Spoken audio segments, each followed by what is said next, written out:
Zevlor's Sleep Stories. Performed by Glenn McCready.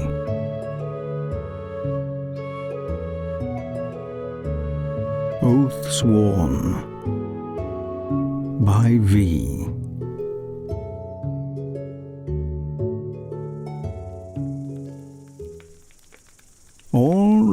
All right, settle down. We have another long day tomorrow if we're to reach Baldur's Gate by the end of the week. So it's important that you all get some rest. Yes, even you, Moll. Tuck in. What did you say, Umi? A story? Well, I suppose if it will get you all to settle down. Yes, all right. I'll indulge you. Now, what to tell? I've never been one for flights of fancy, so better something lived. I assure you I have no shortage of stories from my days as a Hell Rider. You best not be calling me old again, Moll. I hear you all giggling. You know, I was around your age when the Companion was raised into our skies. 10, to be exact. 2 years too young to join the Hell Riders. But by the gods, I was already set on it. I watched them defend our proud city through the dark days and nights of Elturel's occupation, fighting tirelessly, even against a threat they could not possibly defeat. Watching them ride against evil, watching them fight, it was like nothing else I had ever seen. When they finally emerged victorious, I began to count down the days until I was old enough for them to take me on. I spent those 2 years before I could enlist, training as hard as I could. As I'm sure many of you know, there are precious few opportunities for an orphaned tiefling, but we always make the most with what we have. Every spare second I spent reading up on defensive magic in the library, or running laps through the city streets. Sometimes I could even convince some of the other children to swing around wooden swords and spar with me before someone caught us. It was never easy, and I knew it could only get harder from there. But nothing could dissuade me. I couldn't get the sight of them out of my head.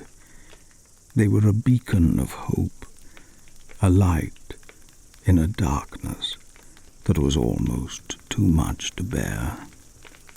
And we clung to it with all the strength we had left. That was what I wanted to be. A guardian, a protector, a paladin. And the day I turned 12, I finally got my chance. I woke to a clear day, the sun shining down in warm beams that roused me gently from sleep. I didn't have much in the way of formal clothes, but I washed up and dressed as nicely as I could. I donned a soft white cotton shirt, freshly laundered with the few coppers I had, and combed my hair until it was straight as a pin. I tied it back with a spare bit of leather cord, and I was finally ready. I was far too nervous to eat much of anything that morning, but I managed a slice of toast from a kind woman at a local bakery, with an extra helping of honey added by her careful hand. honey was my favorite, all gold and sticky sweetness. I think she knew. She told me it would help soothe my nerves. I set off to the high hall quick as I could manage. I remember checking my reflection in the shop windows I passed, making sure not a hair was out of place. The cobblestones echoed beneath my footsteps as I approached the hall's towering doors. You remember the high hall, don't you? It is a rather imposing building, all alabaster stone, with its 5 watchtowers standing tall over the city. On that day, it was the most beautiful thing I had ever seen. The alabaster shone in the sunlight, the walls holding strong and powerful, cradling the cathedral in their embrace. It seemed every bit the beacon I hoped to be, and I took heart in it as I steeled myself and crossed the bridge to enter.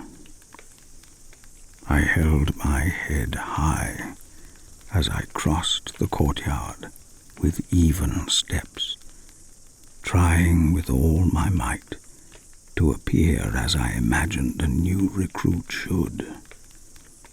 The cathedral doors were opened wide, and I took in a breath as I strode through, only to lose my breath entirely as I took in the interior of the building. The ceilings swooped high above my head, great stone arches placed in intervals all along the way. The morning light coalesced in the colorful glass of the windows, pooling like molten gems on the white stone floor. A cleric and several of the Hell Riders themselves were stationed at the front of the cathedral, the leather-bound book of the Creed between them. There wasn't much fanfare. That was never what being a Hell Rider was about. But I announced my purpose. They checked me over, summoned me forth, and I swore my oath, the oath of devotion and the creed resolute. For all the pain that creed caused later, in that moment I felt nothing but inspiration. I know now that it was not the act of swearing of the creed that stirred me, but the words themselves that I pledged to uphold, and the people that relied on them. I felt the memories of 1,000 Elturian paladins echoing in the cathedral halls, and for the first time I felt as if I belonged. A sense of joy and camaraderie flowed through me, the promise of loyalty, of duty, and I answered its call. After I was issued the standard supplies given to every Hell Rider, and I carried them as something sacred. I was given a place to sleep and a training assignment for the next day, and sent off to settle in. My own armor, my own bed, in a barracks, but nonetheless my own. I had never before experienced such wealth. I spread my belongings out in front of me, on my blanket, and gazed at my reflection in a sword, almost too big for my body. For the first time in a very long time, I liked what I saw.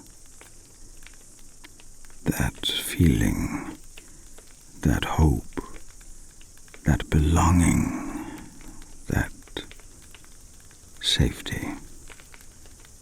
It's what I want for all of you.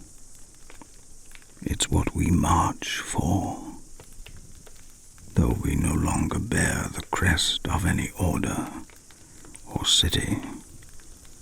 By the gods' mercy, by our strength, you will have it.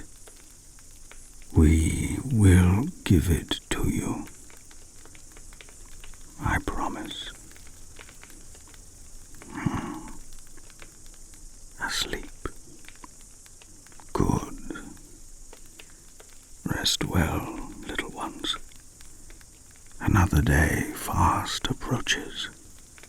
We'll meet it together.